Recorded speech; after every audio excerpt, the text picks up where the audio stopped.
B. All right, thank you, Sergeant. Are you ready to go, Sergeant? Yes, go ahead and begin. Can I have everyone's attention, please? My name is Sergeant Natter.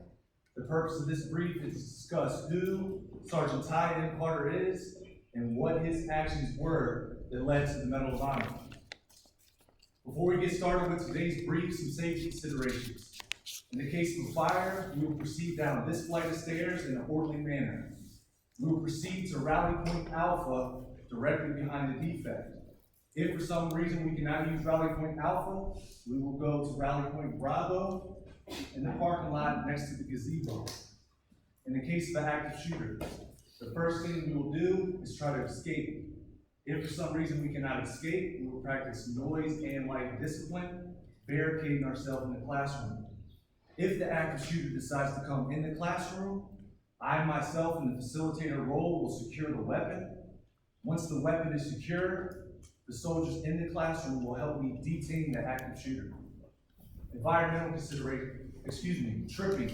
Inside the classrooms, you see tables. The edges of the tables are sharp. To mitigate that risk, we ask you to be conscious when you're moving throughout the classroom. Also, we ask at no time on the tables inside the classroom are there beverages. So if you have beverages, we ask you to put them underneath the table. Environmental considerations. At the academy, we recycle. We recycle bottles, cans, and paper. You'll see the respective bins on the second and third floor. If you have bottles, cans, or paper, go ahead and put those items into the respective bins. At the academy, we also conserve energy. So if you are not in your rooms and when you're coming to PT in the morning, we ask that you cut your lights off to conserve energy. And if you utilize the classroom after hours, we ask that you cut the lights off in the classroom once you're done using the classroom. The overall risk assessment for today's brief is low. The security level for my brief is unclassified. And you'll see throughout my PowerPoint presentations that I use multiple pictures. I got those pictures, these images were taken from Google, en.wikipedia.org. The agenda for today's brief. First, I will talk about the personal life of Sergeant Carter.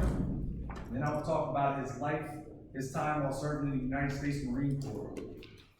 I will follow that up by talking about his break in service from 2002 to 2008, and then his time while serving in the United States Army. After I talk about his time in the United States Army, I will then talk about the Medal of Honor action, followed by a summary, and then I will ask questions. Sergeant Ty M. Carter was born in 1980 in Spokane, Washington. He had a brother, a sister, a father, and a mother. In 1981, he decided to move to California. In 1991, he moved back to Washington. He eventually ended up graduating in 1998. He settled down in California, and in 1998, he decided to join the United States Marine Corps. He joined the United States Marine Corps. He served from 1998 to 2002. During that time, he had one duty station, which was in Okinawa, Japan. In Okinawa, Japan, he served as the intelligence clerk. He also had 2 training deployments while in the Marine Corps, one in Egypt and one in California. So 3 months before deciding to get out of the United States Marine Corps, Sergeant Ty M. Carter decided to get in a fight with a fellow Marine. This was 3 months before he got out in the barracks, and through that fight, he ended up getting demoted. So because of him getting demoted, he decided the Marine Corps wasn't for him. So in 2002, he decided to get out of the United States Marine Corps, and he had a break in service from 2002 to 2008. During that time, the information that I gathered on Sergeant Carter, during this break in service, he felt confused, he got married, he got a divorce, he had a child, he worked at Dunkin' Donuts, he tried working on cars, he tried construction. So he described his life as chaotic. So when I looked at YouTube, on the actual YouTube, his biography to get information, Sergeant Carter described it. When I was in the United States Marine Corps, they told me to execute. So he spent the 4 years right out of high school executing, and then he was a civilian, and his mind was completely confused. So because of that confusion, he decided to rejoin the United States Army in 2008, and he served from 2008 to 2014. He had a deployment in 2009, and after that deployment in 2009, he served an additional 5 years. He's now a civilian, and he works to destigmatize post-traumatic stress disorder. Because of the reason why he's working to do that, because of this Medal of Honor action, he has severe post-traumatic stress disorder. So he figured he's going to give back to the community by serving to destigmatize post-traumatic stress disorder. Before I get to this Medal of Honor action, before his deployment, which he was actually a specialist, his father, before the deployment, hugged Sergeant Carter. This was right before he left for this battle of Kadesh. And he hugged him, and as he hugged him, he looked at Sergeant Carter, and he said, "Son, don't go out there and try to be a hero." And Sergeant Carter looked at him and he said, "Dad, you know me better than that." So that was one thing I'm going to throw in there because he ended up being a hero. On October 3rd, 2009, on Cop Keaton, the Battle of Kadesh took place. If you look at Cop Keaton, everyone who's been in this base labels this base as a fishbowl. So you were in a defensive fighting position on this base. Enemy rained down fire before sunrise on Cop Keaton.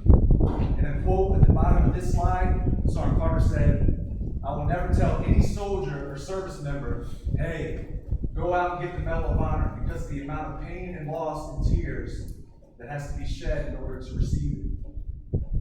300 enemy fire rained down on October 3rd, 2009, before the sun came up.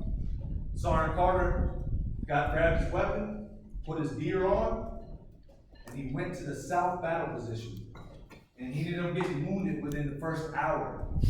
So while wounded, he was going back and forth, resupplying ammunition at the south battle position. That was one of the things that led to the Medal of Honor. Also during that time, a fellow soldier who was wounded, Sergeant Carter, while wounded, put a tourniquet on the soldier, and put him on a litter while wounded, and brought him back to the aid station. That was the second event. Sergeant Carter also grabbed a radio. 80% had already been killed or wounded while this was taking place. Sergeant Carter grabbed a radio, called in for reinforcements during that time as well. So because of his actions, on August 26, 2013, he was awarded the Medal of Honor. The very following day, he was inducted into the Pentagon Hall of Heroes. This was a quote at the bottom from Sergeant Carter. "Only those closest to me can see the scars that come from seeing good men take their last breath."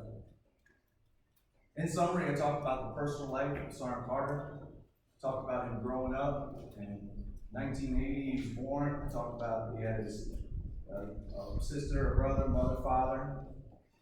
Him deciding to join the United States Marine Corps in 1998. Serving in the United States Marine Corps from 1998 to 2002.